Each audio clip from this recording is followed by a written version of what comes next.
Next, Iran has seized 2 ships in the Strait of Hormuz and fired on a third.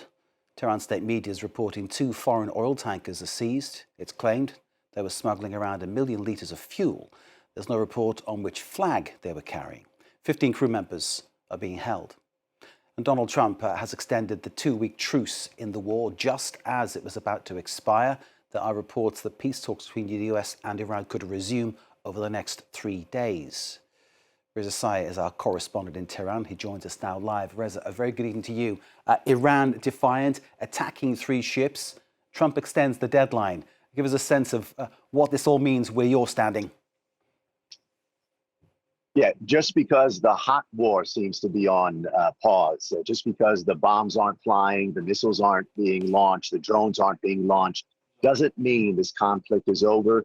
This conflict has many dimensions, and we're seeing one of the dimensions play out in the Persian Gulf in this tug of war between Tehran and Washington, where they're seizing and attacking ships. It's been a remarkable 24 hours. Of course, it was last night when U.S. President Donald Trump announced that he's extending the ceasefire. Tehran's reaction to Mr. Trump's announcement has been very revealing, very informative about their mindset, about their strategy moving forward. Tehran is essentially saying, we don't care. We don't have a position on Mr. Trump extending the ceasefire. That means Tehran is neither accepting the extension of the ceasefire or rejecting it. And this speaks to Tehran's mindset, and that is, we don't trust Washington. We don't trust anything that Mr. Trump is saying. Too many times, according to Tehran, Mr. Trump has said one thing, done another. Of course, over a 9-month period, there was 2 times that during diplomacy, Washington attacked. Tehran's position is that could be happening again. So they're clearly on a war footing. Tehran sees itself as continuing to fight, and in many ways, you're seeing the fighting happening in the Persian Gulf and the Strait of Hormuz, both sides waging an economic war, trying to make this conflict economically painful for one another, blocking the Strait of Hormuz, seizing ships, attacking ships.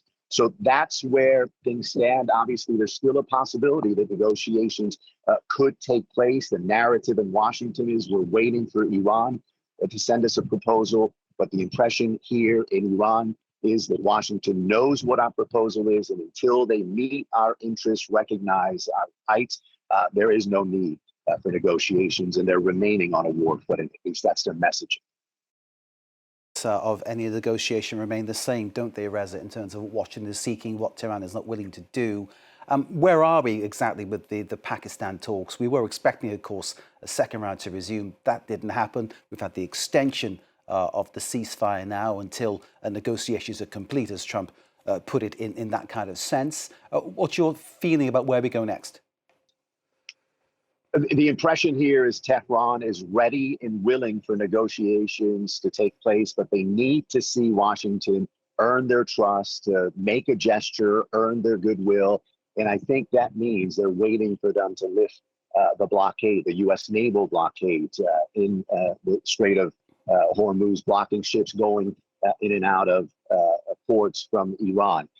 Will Washington do that? At least for now, there's no signs. And until they do that, until they send out a message to earn Iran's trust, Iran is not sending a signal that they're going to go to the talks in Pakistan. And even if they do, even if these 2 sides meet in Pakistan at some point, there's so many issues where there's so many gaps. That's why at this point things are in limbo, and we're seeing the conflict play out with this tug of war over the Strait of Hormuz. Both sides trying to make this face-off economically painful for one another. Let's see what happens in a couple of days. Quick final question to you, Reza. Is there something about Donald Trump and his erratic nature, this mercurial nature, the language he uses, the stances he takes, and then the change of heart that he shows, that is making Iran doubt what is being said? It's not just Mr. Trump. It's been, according to Tehran, it's 40 years. 40 years of pressure, of economic pressure, political pressure.